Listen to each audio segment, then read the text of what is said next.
Welcome to Pause. I'm your host, Dr. Phil Hoffman, and coming up, we're going to be talking about fighting cancer and surviving. Stay with us. That's coming up on Pause.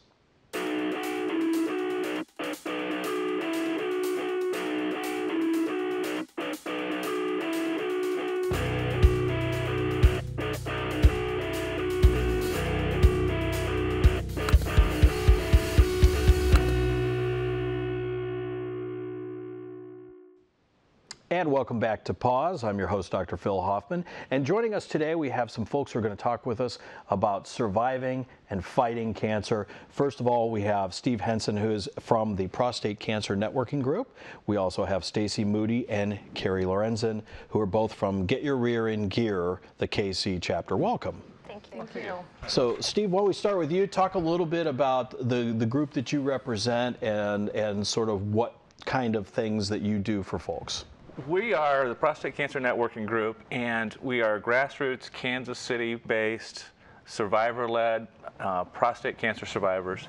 And we are wanting to help other survivors have a place to go to talk. We get together once a month. We also communicate through all sorts of other media between now and then, but we're also out in the community doing awareness events. And one of them that we're really excited about is coming up on Father's Day. The Kansas City Royals are going to have us on June 21st. We're up against the Boston Red Sox and prostate cancer. And we want all prostate cancer survivors to come out and join us. You can, on our website, find out where to get group tickets and come out and join us. We're going to have survivors at the gates, handing out information, getting the word out, and letting guys know they need to get screened, and letting survivors know that there is a good way to work their way through this. That's what our group's about, and I appreciate you having us here today. You're welcome. I'm sure the Royals will beat the Sox, too, so it'll be a great day all the way around, right? You can't lose. The Royals don't lose. Now, Kari and Stacie, let's talk a little bit about Get Your Rear in Gear and what does that organization do and what is it all about? Get Your Rear in Gear was started about 10 years ago in Minnesota. It has to do with colorectal cancer. And the person who started it, sister, found out she had colon cancer in her 40s. She thought, well, that can't be, this is an old man's disease. And they did a lot more research and found out it wasn't. And so they started with a 5K race. It's a walk and a run.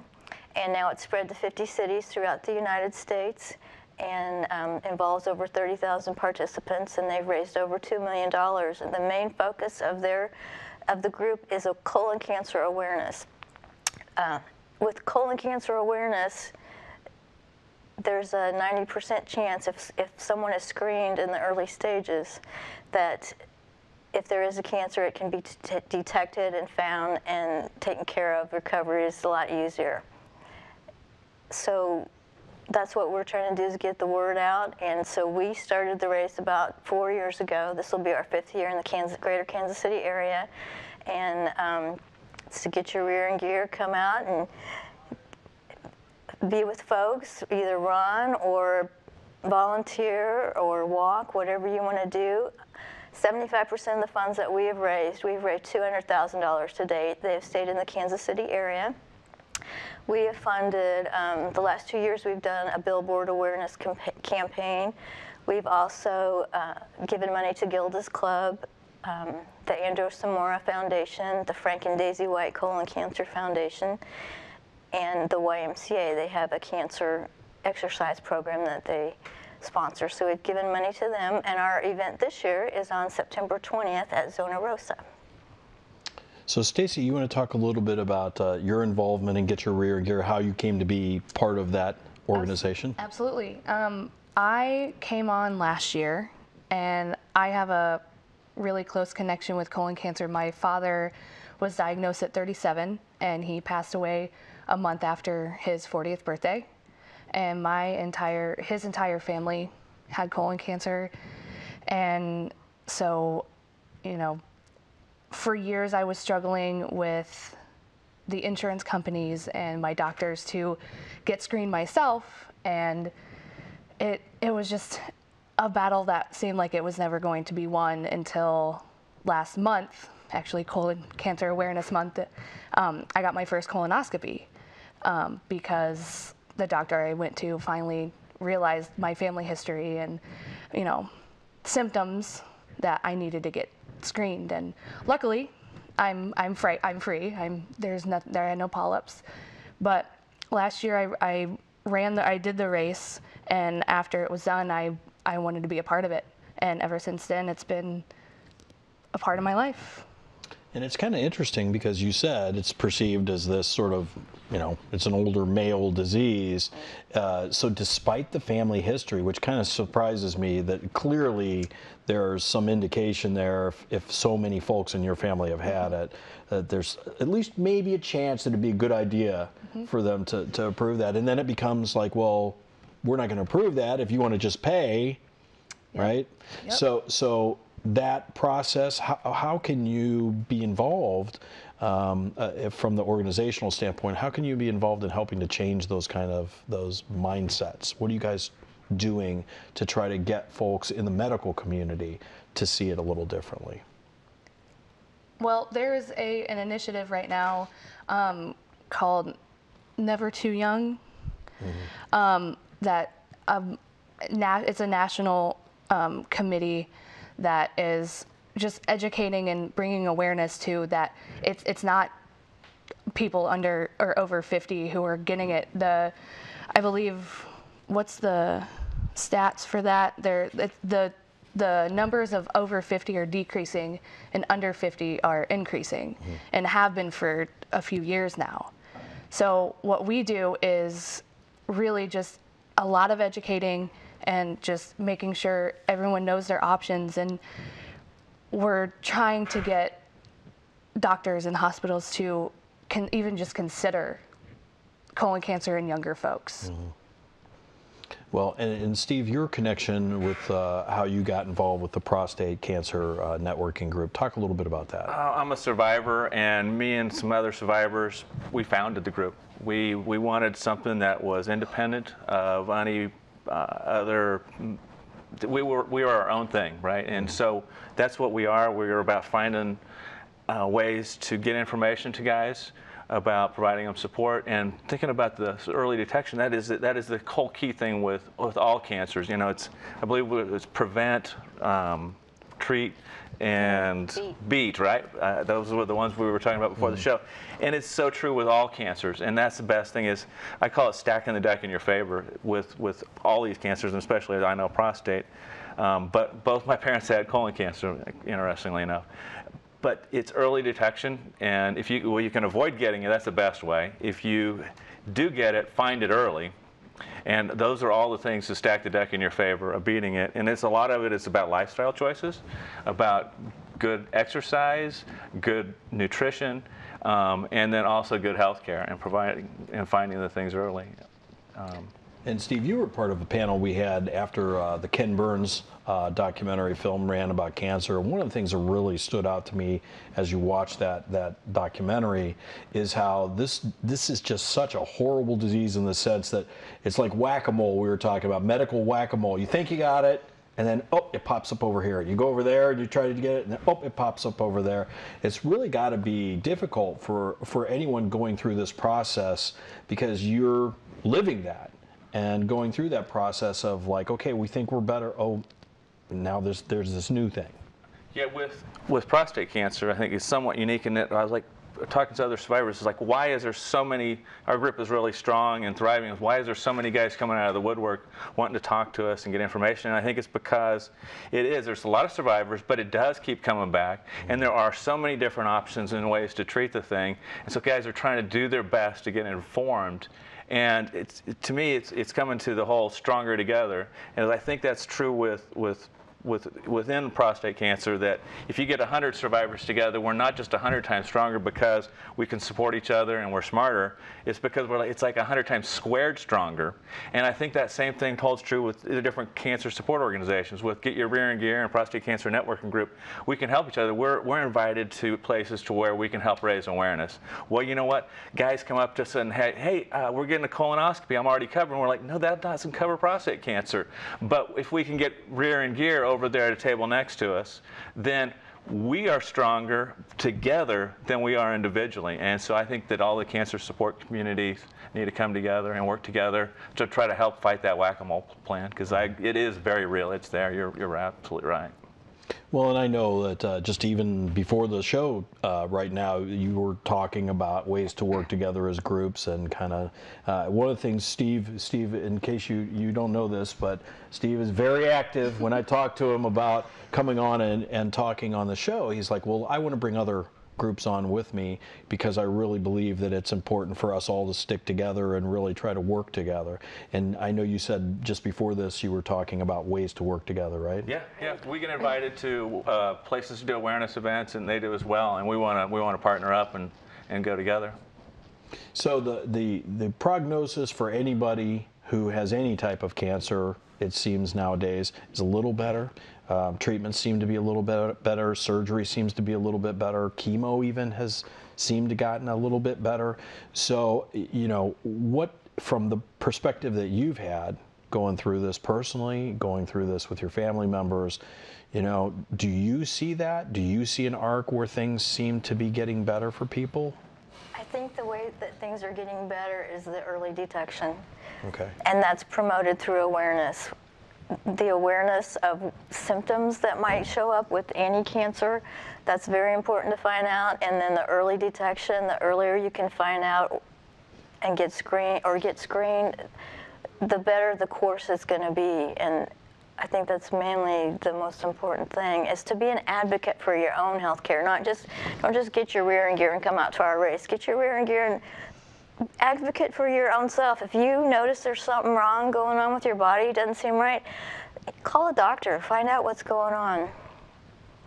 Steve, how about you? I wished I had a positive report for you. Yeah. I do, but they changed the guidelines on prostate cancer screening. And what I have heard and read, and I have reason to believe it's all true, is that actually what's happened, because they stopped recommending the early detection. If my doctor would have followed it, I probably wouldn't be sitting here today. I was diagnosed at 46.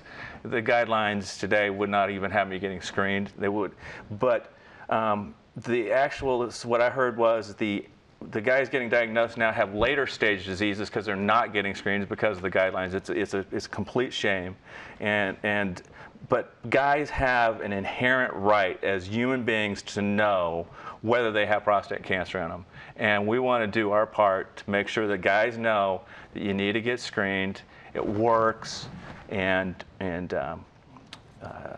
we need to reverse that, because right now I think the trend is maybe better treatments, but I'm not sure about on the detection side, I'm afraid.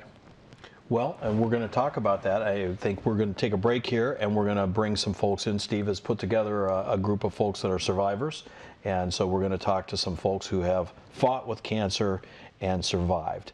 And so we'll be back with that coming up in just a minute.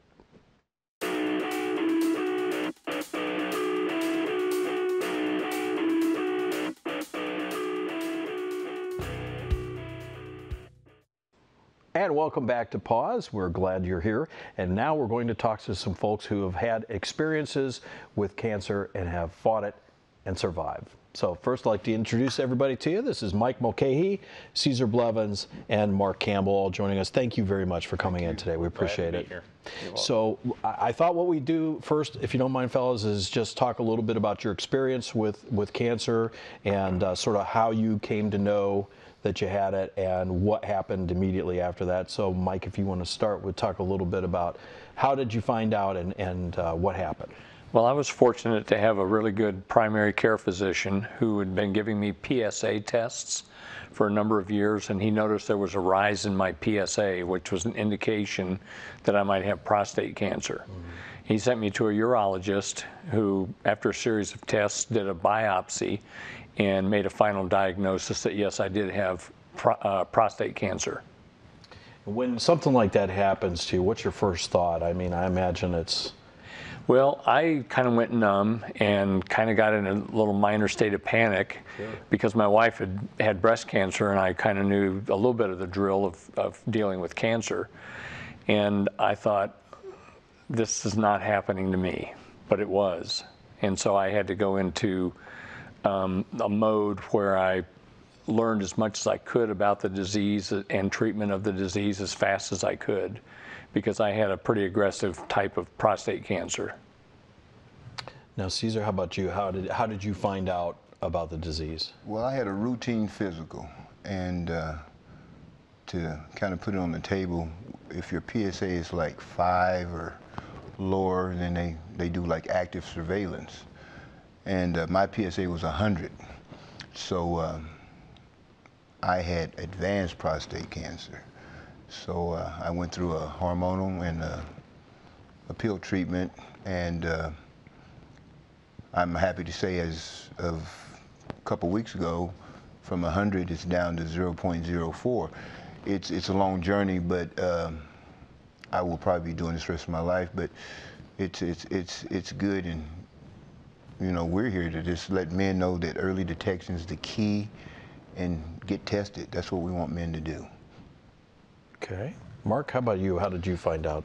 My story is very similar to Mike's. I had a primary care physician who had wisely established a baseline PSA for me over a number of years.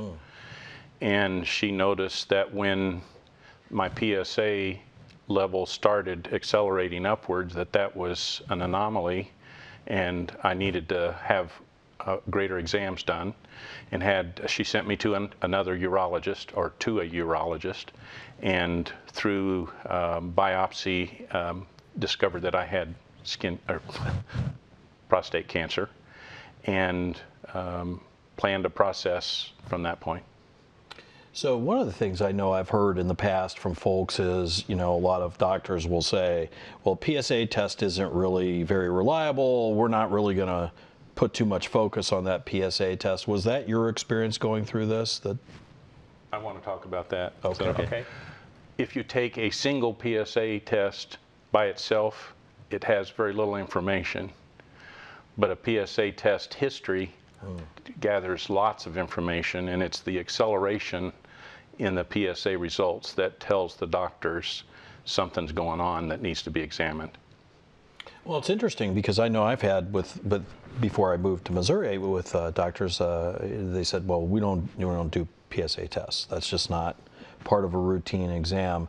It sounds to me like the two of you, Mike and Mark, you guys were fortunate that you had somebody that wanted to do that. Very fortunate. So Caesar, you didn't have somebody that was giving you these PSA tests. You just No, yeah. I went for a routine physical, and that's how they found out. And you know, they do 12 on your biopsies, and all 12 of mine were cancerous. And so the next step, I had to make a choice of which type of treatment I was going to take. And being an African American, I found out later in my course that, 1 out of 6 men get diagnosed with prostate cancer. 1 out of 3 African American men. And I mean, the rates just skyrocket. And so with early detection and proper treatment, we can guide this a little bit and make longevity a big part of our lives. Well, let's talk a little bit now about the process. And you alluded to that earlier, Mike, that you know, you knew you were going to have to educate yourself and figure out what this was going to look like. What's the progress like from that time when you've said, okay, I need to deal with this? What does it look like? What's the pathway for, at least in your case, what was the pathway like? Well, the day I got diagnosed, my brother-in-law said, well, I have a couple of friends that had prostate cancer, and you should probably talk to them. And so I started talking to other men before I started really talking to my doctor, because I was in Cincinnati the day I found out. And so what I found out from talking to these other men is there was a wealth of knowledge in talking to other men who have had this disease and had treatments for it. And I started finding out about the different types of treatments that were available. And that spurred me to do even more research between then and the time when I actually got together with my urologist again for when he was going to go over treatment options with me. So I had pretty well educated myself to a lot of the treatment options available at the time that I went in to talk to my urologist, which I think is really important for guys to do when they get diagnosed, and that is to start educating themselves as to what's available to them. And I think it's also very important that they speak to other men who have been down the road, been through the minefield, so to speak, so they can help them kind of step past those mines that are sitting there waiting for you if you're not careful with the way you educate yourself about your disease. Because in the end, we're all kind of ultimately responsible for our own care. And we depend on the doctors for a lot of that information, but we have to end up making the final decision ourselves. So Mark, how about you? You're in your pathway there. Once you got diagnosed, what was that like, and how did you make those decisions as you're going along? Were you talking to friends? Were you talking to other survivors? Some of that is true. Some of that certainly happened. My dad's twin brother, my uncle, died of prostate cancer. And when I found out about my diagnosis, I wanted to do something quickly and get it done. And I've been a mentor of a FIRST robotics team for 10 years. And by a serendipitous poetic justice, a robot helped save my life. I had robot-assisted surgery, and I'm very thankful. On the 8th of June, coming up, I'll have 5 years cancer-free. Wow. And Caesar, how about you? Once you had the diagnosis, what was the progress like? Well, first of all, it's a lonely feeling because you don't associate anything good with the word cancer. Right. Okay, so I talked to family, my girlfriend, and I have a very physical job. I load trucks for UPS, so surgery was not an option for me. So after I made my decision and went with it, I put my trust in the doctors and the man upstairs, and it is a journey. It's a long journey, because when you're diagnosed, you wonder if every little ache or anything that's happening with you, is it related to the cancer? And I want people in the audience to understand that because you're diagnosed with cancer, that doesn't mean it's a death sentence. It's a word, not a sentence. That's right. It's a word, and you know our motto is stronger together. We try to reach out and help, and like I said, mine will probably be a lifelong journey, you know, of treatments. But you know, it beats the alternative. And if I can reach out, and if we can reach out and help other men make the decisions and get early detection and treatments, then the playing field stretches out and lasts a lot longer. And support, that's the main thing. And our prostate networking group, we support. You know, it's a good feeling to meet with my comrades, and it's a good feeling reaching out and doing health fair events. And I look forward to it. I never thought that being diagnosed with cancer would produce anything good, and it has with my association with the Prostate Networking Group. Well, and one of the things too, I think people often think about when they hear prostate cancer specifically is just radical surgery, and it's going to really change my day-to-day life. It's just going to ruin my day-to-day existence. What was your experience like in regards to that? It does change your life. It's better. Because of the support of other men who have had prostate cancer or dealing with it, in this Prostate Network Survivors Group, it's been very good to find out other options that might be available, because what might be a good option for me is obviously not as good an option for Caesar, and Mike had an even different option. There are multiple solutions to this problem. Is it in your experience, Mike, is it something that idea of a radical surgery, is that something that is still the answer when you talk to medical professionals? Is that? Well, many medical professionals recommend that as the first line of defense. Right.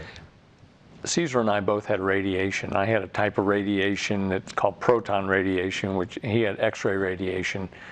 That's the kind of the next line of defense. And some people have surgery and radiation. But mine was, proton radiation is kind of a high-tech version of radiation, and had very few side effects to it, which is why I chose that particular path to take. But I've counted up about 11 different types of treatments for prostate cancer, all of which work. And it can be kind of overwhelming trying to work through all those decisions to get the right treatment method. And that's why it's so important to not rely totally on your doctor's recommendations, but to visit with other survivors. When again, which is the point of our group here, is to be available to other people when they're trying to make up their mind how they want to have their cancer treated. Well, I certainly appreciate you coming in today and sharing your stories. We're just about out of time. I want to encourage folks, if you're watching this program and you would like to talk to somebody and get some help, you can absolutely reach out to the Prostate Cancer Networking Group. Thank you, gentlemen, for coming in today and sharing your stories. We appreciate it. Really glad you're doing this. Well, we're glad that we have some folks here who are willing to share and willing to talk. So we will get you connected. If you missed the information earlier in the program about where to reach out to the Prostate Cancer Networking Group, we'll get you the information. But we want to make sure that if you need help, you can get connected. I'm Dr. Phil Hoffman. Thank you for joining us today on Pause.